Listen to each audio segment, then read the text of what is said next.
I'm here this afternoon with my bestie, Mary.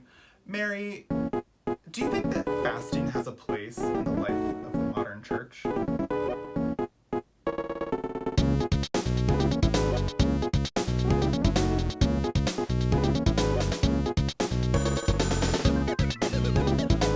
I hear that, but I think the language of self denial is so fraught.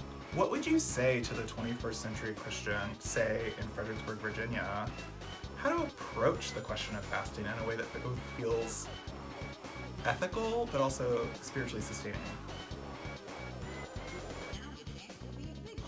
Oh my god. I hadn't thought of that. Mary, do you have a question for us?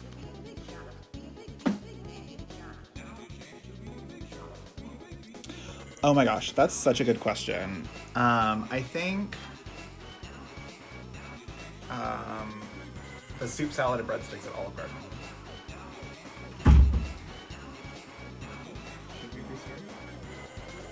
I think the urgent question that's on everyone's minds this week and always is, what is fasting and self denial? And why do we, the Epicurean Episcopal Church, dare think these things? Father Will, why would I want to fast? I can tell you a couple of reasons why you wouldn't want to fast. You don't want to fast because you're trying to lose weight. That's not the goal here. We love our bodies. You don't want to fast because you're a bad person.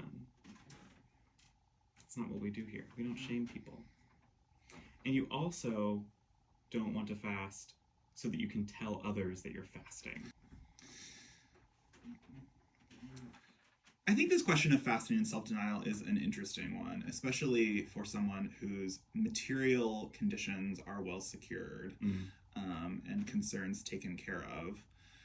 But I suppose my thinking about this in the days preceding us recording this has fallen back to my experience of Christmas as an adult.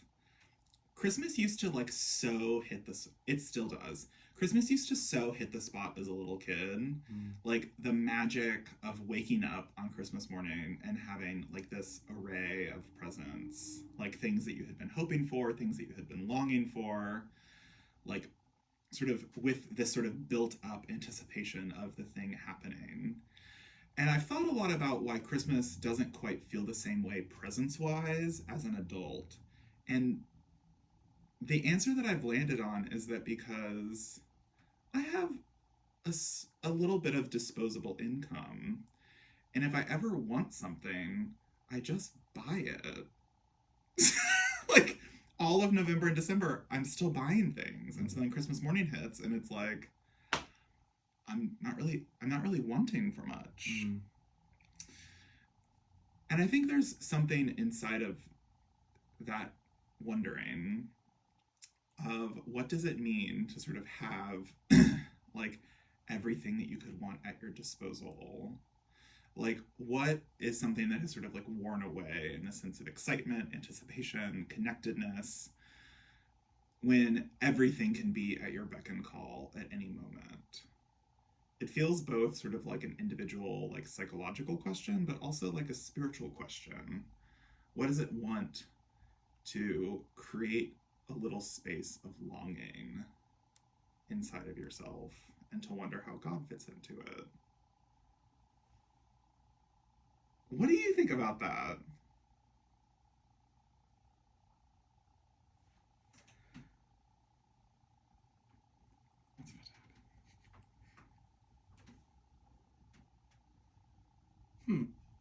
Father Ethan, I think I'm with you, but I think I need help to bring it down from the conceptual, sociological to the practical.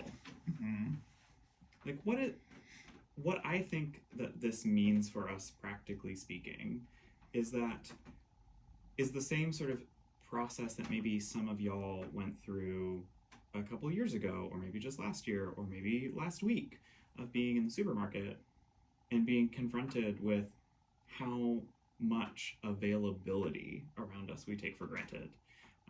When I can't have like 4-inch wide flour tortillas immediately when I walk into the Target, what experience does that show me? What does that reveal to me about how I've been conceiving of the world?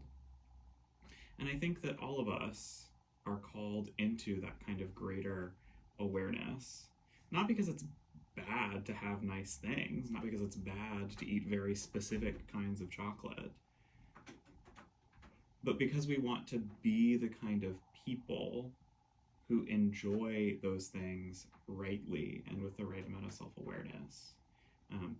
Because there's a difference between pure decadence and just having what we want, and being the kind of people who sit with it and really luxuriate in it and come to know and love this world and its people more because of it, and sort of become forces for good and appreciation. Don't you think? Yeah.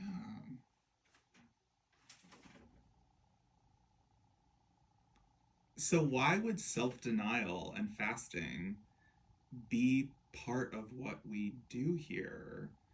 And also, how do we keep it in the realm of like an ordered, intentional spiritual practice and out of the realm of a disordered self-flagellation simply for the purposes of feeling bad or punishing yourself?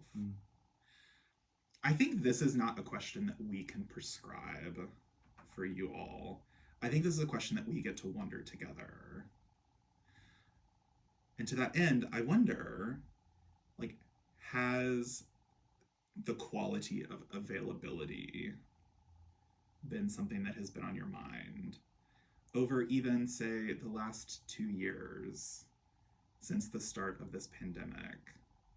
What has it felt like to have certain parts of the world, certain parts of your life closed off from you for a time? To have to move through the grocery store or even move in and out of your front door with a different kind of intentionality than you had to before, and maybe in a way that still is with you today? And also, has that question shifted for you over the course of your life, right? Is that something that feels different now in adulthood than in childhood? Is it something that has felt different over the course of your career or over the course of like the wealth or money journey that you've been on as a person or as a family system? How have those things shifted for you over time, and what has it felt like to experience that shifting? And what impact has it had on you in your spiritual life?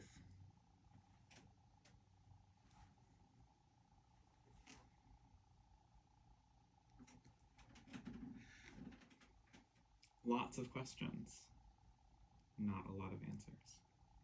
The Episcopal Church welcomes you. See you next week.